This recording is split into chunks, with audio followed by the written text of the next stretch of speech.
Hello दोस्तों, Rama mathematics classes में आपका स्वागत है। आज देखेंगे इस वीडियो में बिहार एसएससी कार्यालय परिचारिका भर्ती के अंतर्गत प्रैक्टिस सेट 15 होगा। अगर आप 1 से 14 तक प्रैक्टिस सेट नहीं देखे हैं तो आप उसे जाकर देख लीजिएगा, हम प्लेलिस्ट में डाल दिए हैं। आइए बिना समय लेते हुए सीधे बढ़ते अपने क्वेश्चन पर, ताकि समय की बर्बादी ना हो। देखिएगा, जिसमें से 31वां प्रश्न से हम प्रारंभ करते हैं। आप जानते ही होंगे इस वीडियो में हम टोटल 70 प्रश्न करवाते हैं, जिसमें जीके, जीएस और हिंदी शामिल होता है। आप बता सकते हैं कि 70 प्रश्न में से आपको कितना प्रश्न सही जाते हैं, उसका जवाब कमेंट में बताइएगा। देखिएगा, जिसमें से 31वां प्रश्न क्या है तो मौर्य राज्य के संस्थापक कौन है। मौर्य राज्य के संस्थापक कौन है आप सभी जानते ही होंगे। तो कौन है तो चंद्रगुप्त मौर्य हैं। ऑप्शन नंबर बी होगा।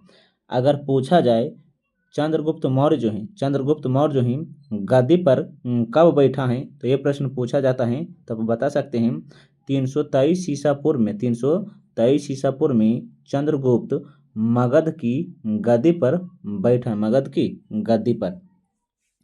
और चंद्रगुप्त जो थे जैन धर्म के अनुयायी थे। कौन से तो जैन धर्म के अनुयायी थे।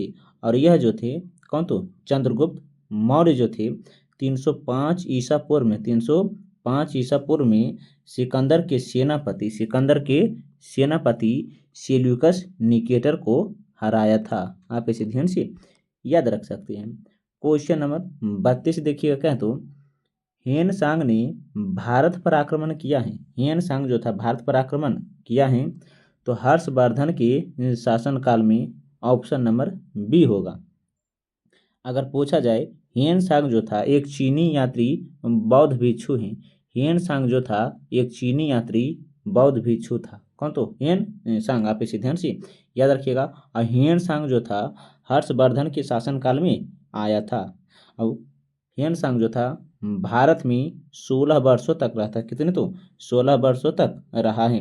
और हेन सांग जो है अपनी पुस्तक सी यूकी में 138 देशों का विवरण किया है।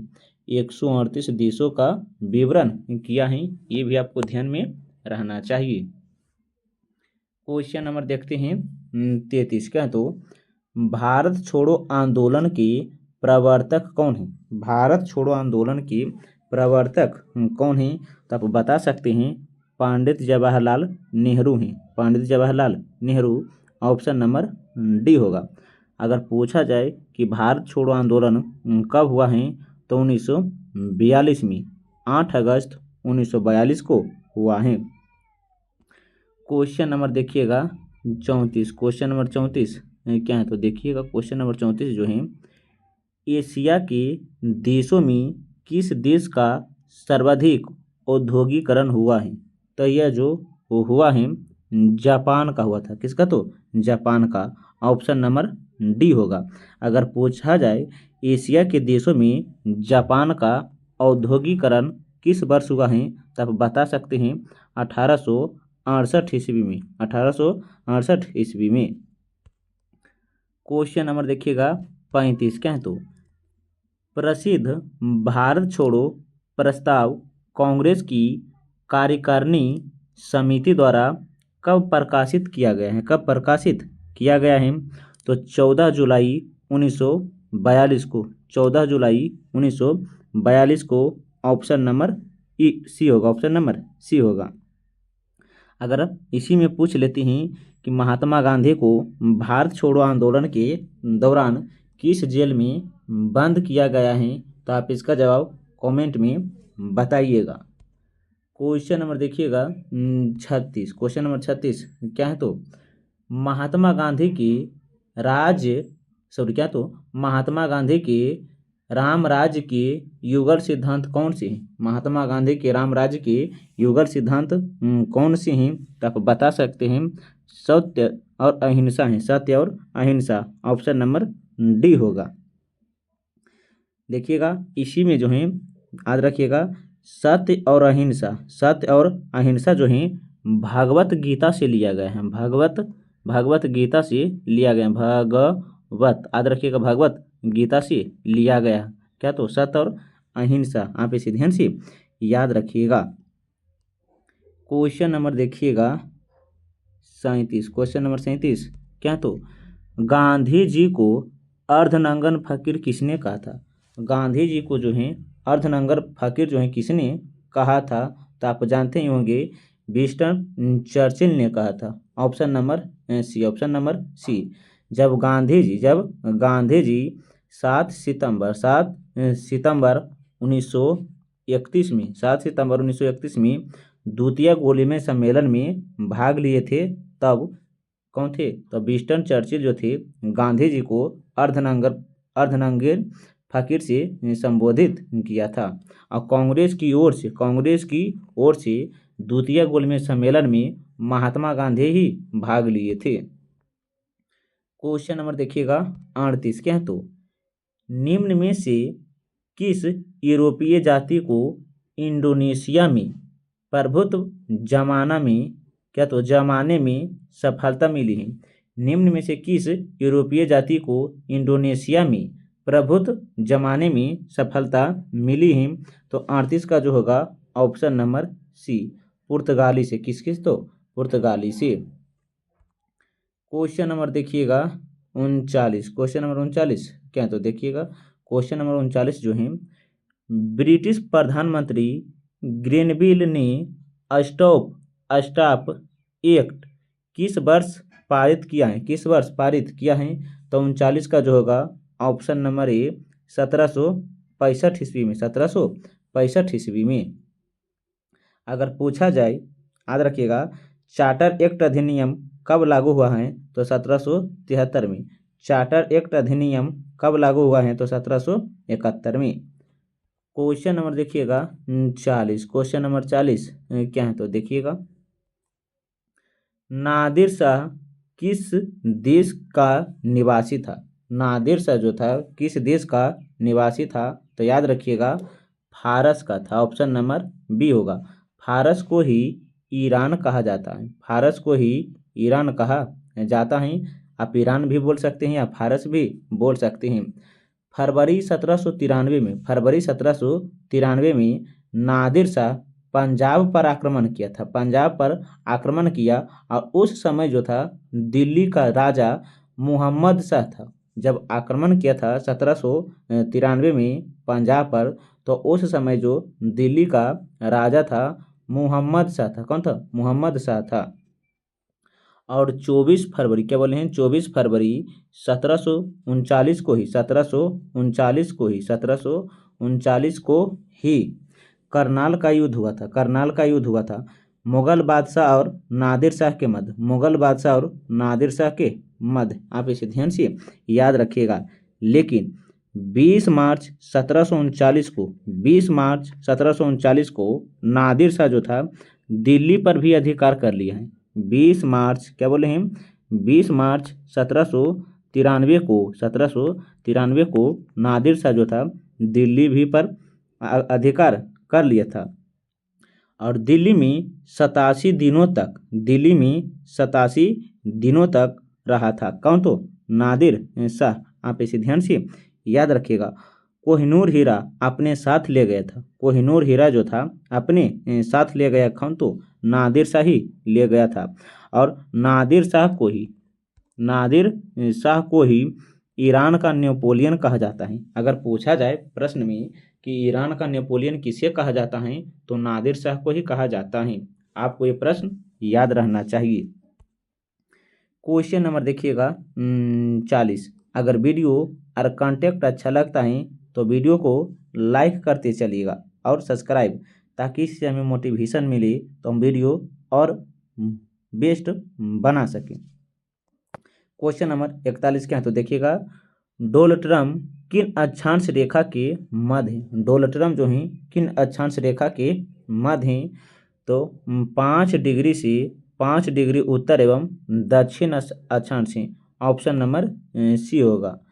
क्वेश्चन नंबर देखिएगा 42। क्वेश्चन नंबर कितना तो 42 देखिएगा निम्नलिखित में से भारत किस देश के साथ सबसे लंबी अंतर्राष्ट्रीय सीमा से जुड़ा है? सीमा से जोड़ा है तो आप जानते ही होंगे वह बांग्लादेश है। कितना? तो बांग्लादेश। अगर पूछा जाए कितना दूरी है तो 4096 किलोमीटर है। 4096 किलोमीटर है। भारत जो है अंतर्राष्ट्रीय सीमा 7 देशों के साथ लगती हैं। 7 देशों के साथ लगती हैं, जिसमें से हैं आप जानते ही होंगे, फिर भी हम बताते हैं। एक है बांग्लादेश, दूसरा है पाकिस्तान, तीसरा है अफगानिस्तान, चौथा है चीन, पांचवा है म्यांमार, छठा है भूटान और सातवां जो है नेपाल है। कौन है? तो नेपाल है। आप इसे ध्यान से याद रखिएगा। नेपाल से 4096 किलोमीटर लगता है और सबसे कम जो लगता है अफगानिस्तान से। सबसे कम किससे लगता है? तो अफगानिस्तान से 106 किलोमीटर लगता है। हम बता देते हैं सभी की दूरियां, बस आप इसे ध्यान से याद रखिएगा। जिसमें से हम बताते हैं, देखिएगा, अगर पूछा जाए भारत और बांग्लादेश की बीच की दूरी कितना है तो 4096 किलोमीटर है। 4096 किलोमीटर है। अगर पूछा जाए भारत, क्या बोले हैं, भारत और चीन के बीच की दूरी कितना है तो 3488 किलोमीटर है। 3488 किलोमीटर है। अगर पूछा जाए भारत प्लस पाकिस्तान के बीच कितनी दूरी है तो 3323 किलोमीटर है। 3323 किलोमीटर है।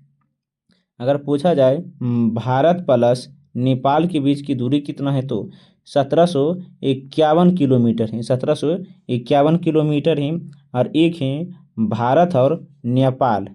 भारत और नेपाल बता दिए हैं। भारत और म्यांमार, क्या बोले हैं, भारत और म्यांमार के जो बीच की दूरी है वह जो है 1643 किलोमीटर है। भारत और म्यांमार के बीच की जो दूरी है 1643 किलोमीटर है। अगर पूछा जाए भारत और भूटान के बीच की दूरी कितना है तो 699 किलोमीटर है। 699 किसका? तो भारत और भूटान का। आप जानते हैं कि अफगानिस्तान का जो है 106 किलोमीटर है। भारत और अफगानिस्तान के बीच की दूरी। आप इसे ध्यान से याद रखिएगा। क्वेश्चन नंबर देखिएगा 43। क्या है? तो क्वेश्चन नंबर 43 जो है, नंदनकानन अभ्यारण्य किसके लिए प्रसिद्ध है? नंदनकानन अभ्यारण्य जो है किसके लिए प्रसिद्ध है तो सफ़ेद बाघ के लिए। सफ़ेद बाघ के लिए। ऑप्शन नंबर सी होगा। आप इसे ध्यान से याद रखिएगा। अगर पूछा जाए नंदनकानन अभ्यारण्य की स्थापना कब हुआ है तो आप बताइएगा 1960 में। कब हुआ है तो 1960 में। क्वेश्चन नंबर 44 देखिएगा। क्या है? तो इनमें से कौन सी फसल तेल के बीज उत्पादन नहीं कर सकती है? इनमें से कौन सा फसल तेल के बीज जो है उत्पादन नहीं करता है? तब याद रखिएगा, यह जो है पिजन पी है। पिजन पी है। ऑप्शन नंबर सी होगा। क्वेश्चन नंबर 45, निम्नलिखित में से कौन सी नदी अरावली पर्वतमाला से निकलती हैं? कौन सी नदी जो है अरावली पर्वतमाला से निकलती हैं तो लूनी नदी है। कौन है? तो लूनी नदी है। ऑप्शन नंबर सी होगा। और लूनी नदी जो है राजस्थान के अजमेर जिला से निकलता है। राजस्थान के अजमेर जिला से निकलता है। कौन? तो लूनी नदी। आप इसे ध्यान से याद रखिएगा।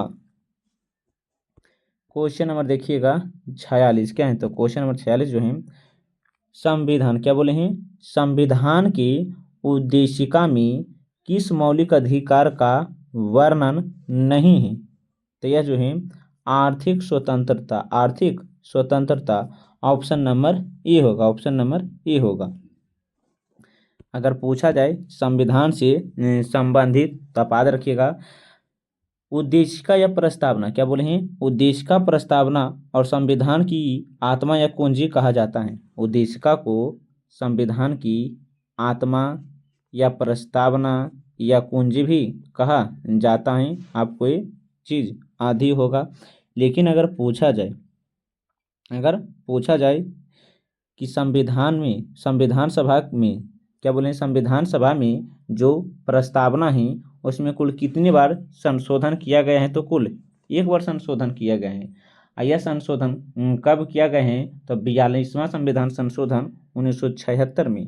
42वां संविधान संशोधन 1976 में।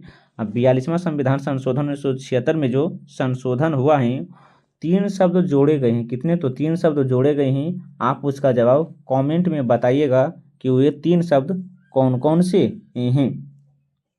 इसी में अगर पूछा जाए, प्रस्तावना को संविधान की राजनीति कुंडली किसने कहा? प्रस्तावना को संविधान की राजनीति कुंडली किसने कहा? तो आप जानते ही होंगे कि एम मुंशी ने कहा था। किसने? तो के एम मुंशी ने कहा था। एक है, याद रखिएगा, सर आर्नेस्ट, क्या बोले हैं? सर आर्नेस्ट वर्कर ने उद्देशिका को संविधान की कुंजी कहा है। सर आर्नेस्ट वार्कर जो था, संविधान की उद्देशिका को कुंजी कहा है। आप इसे ध्यान से याद रखिएगा। क्वेश्चन नंबर देखिएगा 47। क्या? तो राज्य मंत्री परिषद किसके प्रति उत्तरदायी होता है? राज्य मंत्री परिषद जो है किसके प्रति उत्तरदायी होता है? तो विधानसभा के प्रति। ऑप्शन नंबर सी होगा, ऑप्शन नंबर सी। अगर पूछा जाए किस अनुच्छेद के अनुसार उत्तरदायी होता है, तो अनुच्छेद 164 के क्लॉज 2 के अनुसार। क्वेश्चन नंबर देखिएगा 48। क्वेश्चन नंबर 48 क्या है? तो सरकारीय आयोग संबंधित हैं तो केंद्र और राज्य संबंधों से। ऑप्शन नंबर सी होगा। क्वेश्चन नंबर 49 क्या? तो देखिएगा, भारत की संसदीय प्रणाली किस देश से ली गई है? भारत की संसदीय प्रणाली जो है किस देश से ली गई है? तो आप जानते ही होंगे कि ब्रिटेन से ली गई। कहाँ? तो ब्रिटेन से ली गई है। क्वेश्चन नंबर देखिएगा आगे क्या? तो 50। क्वेश्चन नंबर 50 क्या? तो देखिएगा, राज्य से संबंधित विषय पर विधेयक पारित होने के लिए राज्यसभा के कितने सदस्यों का बहुमत होना चाहिए? तो यह जो होता है 2/3। ऑप्शन नंबर बी होगा, ऑप्शन नंबर बी। आप जानते हैं कि राज्यसभा का गठन अनुच्छेद 80 में है। राज्यसभा का गठन किस अनुच्छेद में? तो 80 में। और राज्यसभा में अधिकतम जो है कितना सदस्य रह सकता है? तो 250 और कम से कम 245। क्वेश्चन नंबर देखिएगा 51 क्या? तो राष्ट्रीय आय का मतलब क्या होता है? राष्ट्रीय आय का मतलब क्या होता है? तो याद रखिएगा, उत्पादन के साधनों से आय। ऑप्शन नंबर डी होगा। क्वेश्चन नंबर देखिएगा 52। क्वेश्चन नंबर 52 क्या है? तो देखिएगा, क्वेश्चन नंबर 52 जो है, भारत में सूक्ष्म वित्तीय कंपनियों, गैर बैंकिंग वित्तीय कंपनियों का एक प्रकार विनियामक प्राधिकरण कौन है? यह कौन है? तो भारतीय रिजर्व बैंक है। ऑप्शन नंबर ए होगा। अगर पूछा जाए कि भारतीय रिजर्व बैंक की स्थापना कब हुआ है, तो 1 अप्रैल 1935 को। 1 अप्रैल 1935 को। क्वेश्चन नंबर देखिएगा 53 क्या? तो पूर्ति के नियम के अनुसार एक वस्तु की कीमत एवं उसकी पूर्ति मात्रा के मध्य संबंध क्या कहलाता है? तो यह जो कहलाता है धनात्मक कहलाता है। ऑप्शन नंबर सी होगा, option number C. Question number 54 देखिएगा क्या है? तो क्वेश्चन नंबर 54 जो है, बोकारो इस्पात कारखाना में किस विदेशी द्वारा सहयोग प्राप्त किया गया है? बोकारो इस्पात कारखाना जो स्थापित हुआ था किसके सहयोग से? तो पूर्व सोवियत संघ। ऑप्शन नंबर डी होगा, ऑप्शन नंबर डी। अगर पूछा जाए कि दुर्गापुर, क्या बोले हैं? दुर्गापुर इस्पात संयंत्र किसकी सहायता से स्थापना हुआ? तो ब्रिटेन की सहायता से। किसके? तो ब्रिटेन की सहायता से।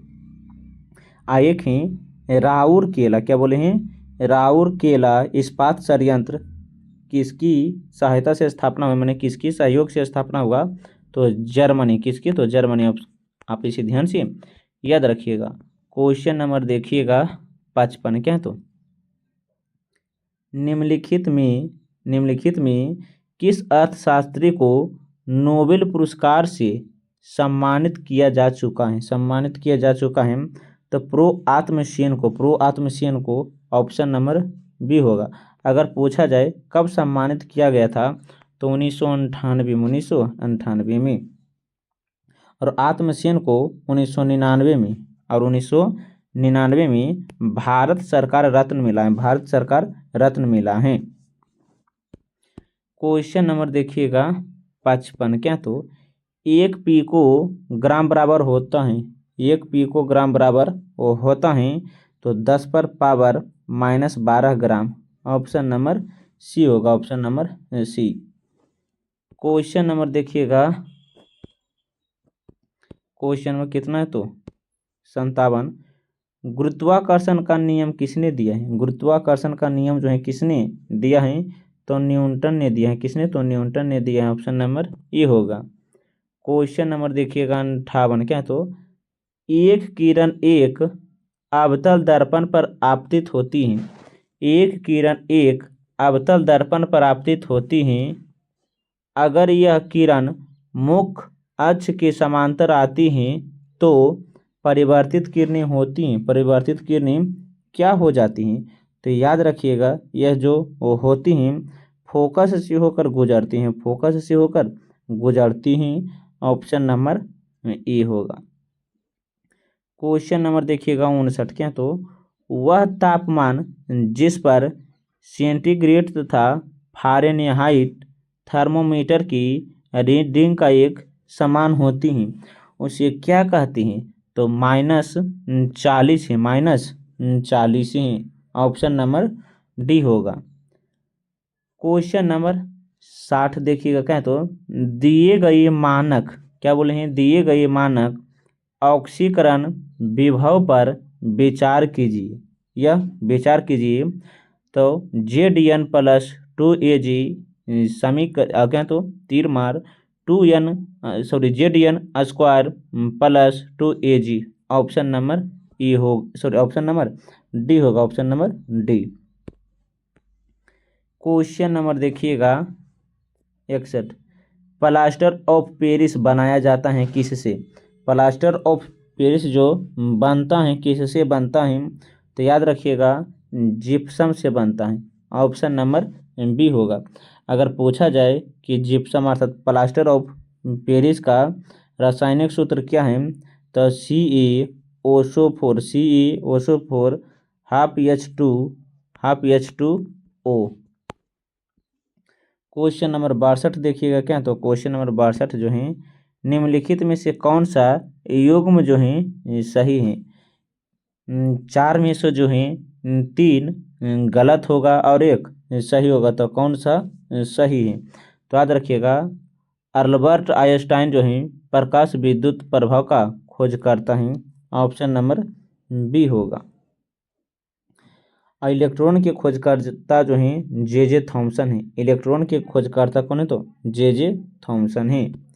क्वेश्चन नंबर देखिएगा 63। क्वेश्चन नंबर कितना तो 63 देखिएगा क्या है तो निम्नलिखित में से कौन सा एंजाइम मानव शरीर में स्टार्च के पाचन से संबंधित है। मानव के स्टार्च पाचन से संबंधित हैं तो 63 का जो होगा ऑप्शन नंबर सी क्या तो इमाइलेज है।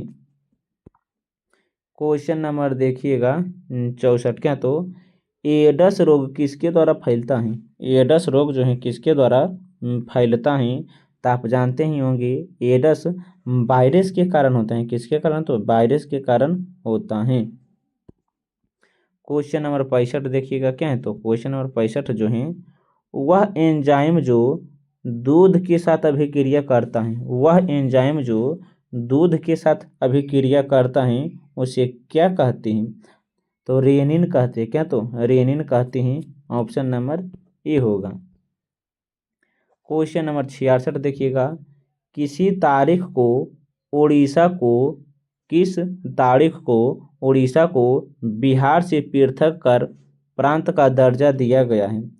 तो आप जानते ही होंगे 1 अप्रैल 1936 को 1 अप्रैल 1936 को बिहार उड़ीसा जो है बिहार को उड़ीसा प्रांत से अलग किया गया था। और 1912 में बंगाल को 1912 में बंगाल को और 15 नवंबर 2000 में झारखंड को अलग किया गया था। क्वेश्चन नंबर देखिएगा 67। क्वेश्चन नंबर 67 क्या है तो देखिएगा, बिहार में गंगा नदी की प्रमुख सहायक नदियां कौन सी हैं? बिहार में जो हैं गंगा नदी की प्रमुख सहायक नदियां कौन कौन सी हैं? तो आप याद रखिएगा, वे सहायक नदियां जो हैं कोसी हैं, काली हैं, सोन हैं। कोसी हैं, काली हैं, सोन भी हैं। लेकिन देखिएगा और कौन है तो गंडक हैं, बागमती हैं। गंडक हैं और बागमती हैं। ऑप्शन नंबर बी होगा, 1 और 2 दोनों। क्वेश्चन नंबर 68 क्या है तो, मई 2025 में कौन माउंट एवरेस्ट को फतेह करने वाली भारत की पहली दृष्टिबंधी महिला बनी? दृष्टिबंधित महिला बनी है वे कौन है? तो ओझिन अंगोमो है। ऑप्शन नंबर ये होगा। ये नेत्रहीन थी फिर भी माउंट एवरेस्ट पर चढ़ गई। क्वेश्चन नंबर 69, अप्रैल 2025 में भारत ने किस वर्ष बिम्स्टेक खेल की मेजबानी की घोषणा की है? तो यह जो किया है 2027। ऑप्शन नंबर बी होगा। क्वेश्चन नंबर देखिएगा 70 क्या तो, हाल ही में चर्चा में रहे वक्फ संशोधन विधेयक 2025 को राष्ट्रपति की मंजूरी कब मिली है? तो यह जो मिली थी 5 अप्रैल 2025 को। 5 अप्रैल 2025 को। क्वेश्चन नंबर 71 देखिएगा, निम्नलिखित में कौन सी शब्द जो है इसमें संज्ञा है? कौन सी शब्द जो है संज्ञा है? तो गंगा जो है संज्ञा है। आप जानते ही होंगे संज्ञा किसे कहते हैं? तो किसी वस्तु, प्राणी, स्थान आदि नामों को संज्ञा कहते हैं। और संज्ञा जो है 5 प्रकार की होती हैं। कितने तो 5 प्रकार की होती हैं। क्वेश्चन नंबर देखिएगा 52 क्या तो, दूध में कुछ पड़ गया है, दूध में कुछ पड़ गया है वाक्य रेखा चित्र में कौन सा सर्वनाम है? तो देखिएगा दूध में कुछ पड़ गया है कौन सा सर्वनाम है? ऑप्शन क्या क्या दिया है? तो देखिएगा 72 का आप आंसर बताइएगा क्या तो अनिश्चय वाचक है। अनिश्चय वाचक है। ऑप्शन नंबर ए होगा। क्वेश्चन नंबर 73 देखिएगा, निम्नलिखित प्रश्न में से 4 विकल्प में से उस विकल्प का चयन कीजिए जो पुल्लिंग वाला विकल्प है। 4 में से एक पुल्लिंग है और बाकी 3 स्त्रीलिंग है। तो हमें पुल्लिंग जो है झगड़ा जो है पुल्लिंग है। ऑप्शन नंबर सी होगा। क्वेश्चन नंबर 74 देखिएगा, अध्यात्म शब्द का विशेषण कौन सा होगा? अध्यात्म शब्द का विशेषण कौन सा होगा? तो यह जो है आध्यात्मिक है। क्या तो आध्यात्मिक है। Option number C. Question number 75 देखिएगा, निम्न में से कौशल और चतुर्यु क्या है? चतुर्यु का पर्यायवाची शब्द कौन सा नहीं है? कौन सा नहीं है? तो क्या है Sursarita. Sursarita. Option number D होगा। Option number D. Question number 76 देखिएगा, निम्नलिखित में से कौन कुशल का पर्यायवाची शब्द नहीं है? कुशल का पर्यायवाची शब्द जो है कौन सी नहीं है? तो अच्छ जो है नहीं है। बाकी दक्ष, निपुण, प्रवीण ये सभी कुशल का है लेकिन अच्छ नहीं। ऑप्शन नंबर बी होगा। क्वेश्चन नंबर 77, निम्न वाक्य गरीबों को दान दो। गरीबों को दान दो गरीब किस कारक का उदाहरण है? गरीब किस कारक का उदाहरण है? तो याद रखिएगा गरीब जो है संप्रदान कारक का उदाहरण है। संप्रदान कारक का उदाहरण है। क्वेश्चन नंबर 78, घी के दिए जलाना मुहावरा का अर्थ क्या होता है? घी के दिए जलाना मुहावरा का अर्थ होता है खुशियां मनाना। क्या तो खुशियां मनाना। ऑप्शन नंबर डी होगा। क्वेश्चन नंबर 79 देखिएगा क्या, तो निम्नलिखित में से कौन सा काल का भेद नहीं है, कौन सा जो है काल का भेद नहीं है, तो यह जो है आदि काल है। कौन है, तो आदि काल है। ऑप्शन नंबर ए होगा। क्वेश्चन नंबर देखिएगा कितना, तो 80। क्वेश्चन नंबर 80 क्या दिया है, तो देवश्री का सही संधि विच्छेद कौन सा होगा। देवश्री का सही संधि विच्छेद कौन सा होगा, तो आप इसे ध्यान से याद रखिएगा, देव प्लस ऋषि होगा। Option number A. Question number देखिएगा 81, निरीह का सही संधि विच्छेद क्या होगा। निरीह का सही संधि विच्छेद क्या होगा, तो निह प्लस ई है, निह प्लस ई है। ऑप्शन नंबर बी होगा। क्वेश्चन नंबर देखिएगा 82 क्या है, तो निम्नलिखित विलोमार्थी शब्द युग में से कौन असंगत है, हमें चुनना होगा। तो अभिभार्व का विभार होगा। Option number D. Question number 83 क्या है, तो तिमिर का विलोम शब्द क्या है। तिमिर का विलोम शब्द क्या है, तो 83 जो होगा ऑप्शन नंबर 83 जो होगा ऑप्शन नंबर बी होगा, आलोक होगा। क्या, तो आलोक होगा। देखिएगा क्वेश्चन नंबर 84 क्या, तो सूची 1 और सूची 2 को मिलान कीजिए। देखिएगा किस प्रकार का प्रश्न पूछा है, तो देखिएगा इसमें समास दिया है, इसमें समास दिया है कितना होगा, तो क्वेश्चन नंबर 84 का है। क्वेश्चन नंबर 84 कौन सा समास है, तो त्रिभुज जो है, क्या बोले हैं, त्रिभुज जो है द्विगु समास है। त्रिभुज जो है द्विगु समास है। त्रिपुरारी क्या बोले हैं, त्रिपुरारी जो है बहुवर्गीय समास है। त्रिपुरारी बहुवर्गीय समास है। भाई भाई जो है अव्ययीभाव समास है। भाई भाई जो है अव्ययीभाव समास है।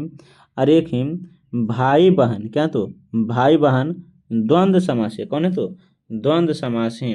इसका जो आंसर होगा मिलान कीजिएगा कि 1 का 4 है, तो देखिएगा 1 का 4 किस में दिया है, तो ऑप्शन नंबर ए में दिया है। ऑप्शन नंबर ए में, ऑप्शन नंबर ए होगा। क्वेश्चन नंबर देखिएगा 85। क्वेश्चन नंबर कितना, तो 85 देखिएगा, जबरदस्ती का मेहमान अर्थ किसके लिए सही लोकगीत है, किसके लिए है, तो मन ना मान में तेरा मेहमान, मान ना मान तेरा मेहमान। ऑप्शन नंबर डी होगा। क्वेश्चन नंबर 86 देखिएगा, अंक में स्थान पाया हुआ वाक्यांश के लिए एक शब्द क्या होगा। वाक्यांश के लिए एक शब्द क्या होगा, तो 86 जो होगा ऑप्शन नंबर सी अक्षांश है। क्या, तो अक्षांश है। क्वेश्चन नंबर 87, अलौकिक का शुद्ध शब्द क्या है। अलौकिक का शुद्ध शब्द क्या है, तो अलौकिकी है। क्या, तो अलौकिकी है। क्वेश्चन नंबर 88 देखिएगा, क्या, तो व्याकरण की दृष्टि से निम्न में से कौन सा वाक्य का शुद्ध है। व्याकरण की दृष्टि से कौन सा वाक्य शुद्ध है, तो 88 जो होगा ऑप्शन नंबर सी, शीला प्रतिदिन स्कूल जाती हैं। शीला प्रतिदिन स्कूल जाती हैं। क्वेश्चन नंबर 89 देखिएगा, मैंने अपना हस्ताक्षर कर दिया। इस त्रियुक्त वाक्य के लिए निम्नलिखित में से शुद्ध वाक्य का चयन कीजिए। शुद्ध वाक्य कौन है, तो 89 जो होगा ऑप्शन नंबर डी, मैंने हस्ताक्षर कर दिए हैं। Option number D. Question number देखिएगा 90 क्या, तो 11 का तत्सम रूप क्या है। 11 का तत्सम रूप क्या है, तो एकादशा है। एकादशा है। क्वेश्चन नंबर 91, अच्छी का तत्भव क्या है। अच्छी का तत्भव क्या है, तो आँख है। क्या, तो आँख है। Option number C. Question number 92, आजीवन शब्द में कौन सा उपसर्ग है। आजीवन शब्द में कौन सा उपसर्ग है। आप जानते हैं उपसर्ग जो है शब्द के आगे लगता है और प्रत्यय जो है शब्द के पीछे लगता है। तो ये इसमें जो होगा ऑप्शन नंबर सी आ है। क्या तो आ है। क्वेश्चन नंबर 99 देखिएगा। निम्न शब्द क्या बोले हैं, निम्न शब्द में प्रयुक्त सही उपसर्ग का चयन कीजिए। उत्कीर्ण में कौन सा उपसर्ग है, उत्कीर्ण में कौन सा उपसर्ग है। तो उत होगा। क्या तो उत, ऑप्शन नंबर ए होगा। क्वेश्चन नंबर देखिएगा 94, क्वेश्चन नंबर 94 क्या है तो देखिएगा। भावना में कौन सा प्रत्यय है, भावना में कौन सा प्रत्यय है। तो अना है। क्या तो अना है, ऑप्शन नंबर सी होगा। क्वेश्चन नंबर देखिएगा 95, क्वेश्चन नंबर कितना होगा तो 95।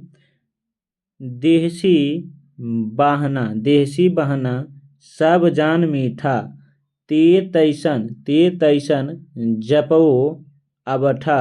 यह किस प्रसिद्ध का कथन, यह मैंने किसका कथन है। तो 95 जो होगा ऑप्शन नंबर सी होगा, विद्यापति का, विद्यापति का। क्वेश्चन नंबर 96, दोहावली किसकी रचना है, दोहावली जो है किसकी रचना है। तो तुलसीदास की है। दोहावली किसकी रचना है तो तुलसीदास की है। क्वेश्चन नंबर 57 देखिएगा। क्या है तो आह वेदना मिली विदाई, आह वेदना मिली विदाई, यह युक्ति किस रचनाकर की है, यह युक्ति जो है किस रचनाकर की है। तो जयशंकर प्रसाद की है, जयशंकर प्रसाद की, ऑप्शन नंबर सी होगा। क्वेश्चन नंबर देखिएगा 98 से 100 तक जो दिया रहता है यह गद्यांश के रूप में दिया रहता है। और गद्यांश आप जिसे जानते हैं कि इसके नीचे प्रश्न दिया है और उस प्रश्न का जवाब जो है इसमें छुपा हुआ है।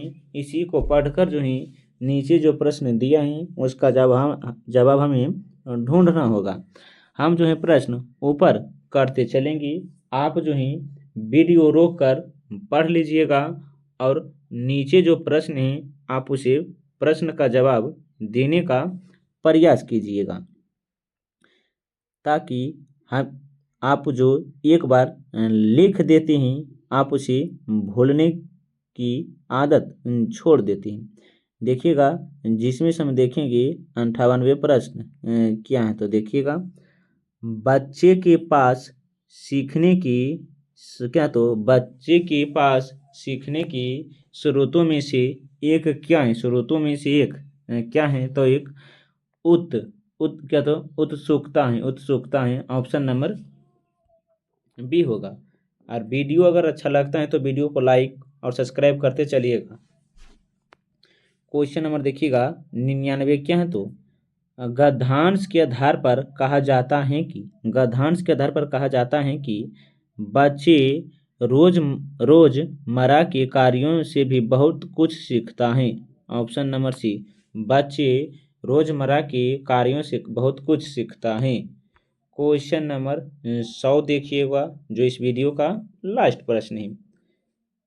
कल्पनाशीलता और उस उत्सुकता को बढ़ावा देने से बच्चा होता है, बच्चा क्या होता है तो सीखने के आनंद में डूब जाता है, सीखने के आनंद में डूब जाता है। ऑप्शन नंबर बी होगा। आप इसे ध्यान से याद रखिएगा। आप बताइएगा कि 70 प्रश्न में से आप कितना प्रश्न का जवाब सही कर पाए हैं, उसका जवाब कमेंट में आप बताइएगा। अगर वीडियो और कंटेंट अच्छा लगता है तो वीडियो को लाइक एवं सब्सक्राइब और साथ साथ अपने दोस्तों के साथ भी शेयर कीजिएगा, ताकि इस वीडियो से दूसरों को भी लाभ हो सके। अब मिलते हैं एक नए वीडियो के साथ, तब तक के लिए जय हिंद जय भारत।